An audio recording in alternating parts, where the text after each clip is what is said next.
जिसका आपके साथ कर्मों का लेना देना होता है वही बेटा बनकर, बेटी बनकर, दामाद बनकर और बहू बनकर आता है। लेना देना नहीं होगा तो नहीं आएगा। इसलिए आज की ये कहानी आपको बहुत कुछ सोचने पर मजबूर कर देगी। इसलिए इस कहानी को अंत तक बड़े ध्यान से देखिएगा और समझने की कोशिश कीजिएगा। आज की ये कहानी कर्मों के खेल की, कर्मों के लेन देन की है। एक फौजी था, उसके माँ नहीं, बाप नहीं, शादी नहीं की, बच्चे नहीं, भाई नहीं, बहन नहीं, अकेला ही कमा कमा के फौज में जमा करता रहा। तो थोड़े दिन में एक सेठ जी जो फौज में माल सप्लाई किया करते थे, उनसे उनका परिचय हो गया और दोस्ती हो गई। सेठ जी ने उन्हें कहा, जो तुम्हारे पास पैसा है वो उतने के उतना ही पड़ा है, तुम मुझे दे दो, मैं कारोबार में लगा दूंगा तो पैसे से पैसा बढ़ जाएगा। फौजी ने सेठ जी को पैसा दे दिया। सेठ जी ने कारोबार में वो पैसा लगा दिया। कारोबार उनका चमक गया, खूब कमाई होने लगी, कारोबार बढ़ गया। थोड़े ही दिन में लड़ाई लग गई। लड़ाई में फौजी घोड़ी पर चढ़कर लड़ने गया। घोड़ी इतनी बेकार और बदतमीज थी कि जितनी जोर से लगाम खींची उतनी ही तेज भागे। खींचते खींचते उसके गलफर तक कट गए, लेकिन वो दौड़कर दुश्मनों के गोल में जाकर खड़ी हो गई। दुश्मनों ने वार किया, फौजी भी मर गया, घोड़ी भी मर गई। अब सेठ जी को मालूम हुआ कि फौजी मर गया है, तो सेठ जी बहुत खुश हुए कि उसका कोई वारिस तो है ही नहीं। अब ये पैसा किसको देना? अब मेरे पास पैसा भी हो गया, कारोबार भी चमक गया, लेने वाला भी नहीं रहा। ये सोचकर सेठ जी बहुत खुश हुए। कुछ ही दिन के बाद सेठ जी के घर में लड़का भी पैदा हो गया। अब सेठ जी और खुश कि भगवान की बड़ी दया है, खूब पैसा भी हो गया, कारोबार भी हो गया, लड़का भी हो गया, लेने वाला भी मर गया। सेठ जी बहुत खुश। वो लड़का होशियार था, पढ़ने में समझदार था। सेठ जी ने उसे पढ़ाया लिखाया। जब वह पढ़ लिख कर बड़ा हो गया तो सोचा कि अब ये कारोबार संभाल लेगा, चलो अब इसकी शादी कर दें। शादी करते ही घर में बहू रानी आ गई। अब उसने सोचा कि चलो बच्चे की शादी हो गई है, अब कारोबार संभालेगा। लेकिन कुछ ही दिनों में बच्चे की तबीयत खराब हो गई। अब सेठ जी डॉक्टर के पास, हकीम के पास, वैद्य के पास दौड़ रहे हैं। वैद्य जी जो दे रहे हैं, दवा खिला रहे हैं और दवा असर नहीं कर रही, बीमारी बढ़ती ही जा रही है, पैसा बर्बाद हो रहा है और बीमारी बढ़ती ही जा रही है, रोग कट नहीं रहा है, पैसा खूब लगे जा रहा है। अब अंत में डॉक्टर ने कह ही दिया कि लाइलाज मर्ज हो गया है, इसको अब असाध्य रोग हो गया है, ये बच्चा 2-3 दिन में मर जाएगा।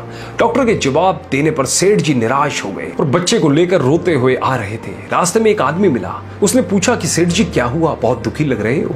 सेठ जी ने कहा, ये बच्चा जवान था, हमने सोचा बुढ़ापे में हमारा सहारा बनेगा, शादी होते ही अब ये बीमार हो गया, हमने इसके लिए खूब पैसा लगा दिया, जिस डॉक्टर ने जितना मांगा उतना दिया, लेकिन आज डॉक्टरों ने जवाब दे दिया, अब ये बचेगा नहीं, असाध्य रोग हो गया है, इसे लाइलाज मर्ज है, अब घर ले जाओ, 2-3 दिन भी कटना मुश्किल लगता है। आदमी ने कहा, अरे सेठ जी तुम क्यों दिल छोड़ रहे हो? मेरे पड़ोस में वैद्य जी दवा देते हैं, 2 आने की पुड़िया खाकर मुर्दा भी उठकर खड़ा हो जाता है, जल्दी से तुम वैद्य जी की दवा ले आओ। सेठ जी दौड़ कर गए, 2 आने की पुड़िया ले आए और पैसा दे दिया। पुड़िया ले आए, बच्चे को खिलाई, बच्चा पुड़िया खाते ही मर गया। बच्चा मर गया। अब सेठ जी रो रहे हैं, सेठानी भी रो रही है और घर में बहुरानी और पूरा गांव भी रो रहा है। गांव में भी शोर मच गया कि बहुरानी सेठ की कमर जवानी में टूट गई। सब लोग रो रहे हैं। तब तक एक महात्मा जी वहां आ गए।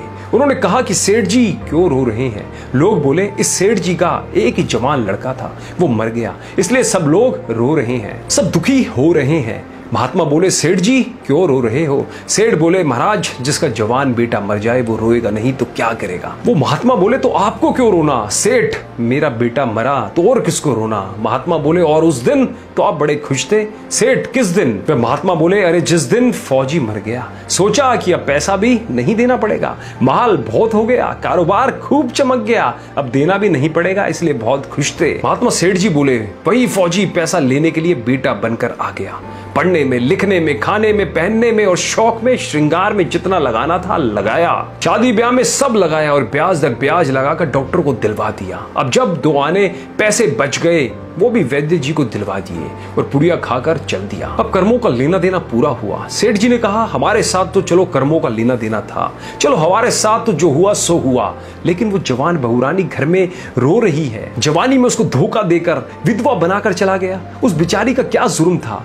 फिर उसके साथ में ऐसा धोखा क्यों किया? महात्मा बोले, यह वही घोड़ी है जिसने जवानी में उसको धोखा दिया, इसने भी जवानी में उसको धोखा दे दिया। बेटा बनकर, बेटी बनकर, दामाद बनकर और बहू बनकर कौन आता है जिसका हमारे साथ कर्मों का लेना देना होता है? लेना देना नहीं होगा तो नहीं आएगा। इसलिए दोस्तों, अपने जीवन में कोई भी कर्म करो तो जागरूक होकर करो और भूल से भी किसी के साथ छल कपट मत करो। छोटे से फायदे के लिए हम ना जाने क्या क्या कर देते हैं, इसलिए छोटे से फायदे के लिए किसी के साथ भी किसी की बद्दुआ मत लो, और जो भी कुछ भी हो सके अच्छा कर्म करो। कहानी अच्छी लगी हो तो औरों के साथ भी ज़्यादा से ज़्यादा शेयर जरूर करें, जिनसे वो भी प्रेरित होकर अच्छा कर्म कर सके।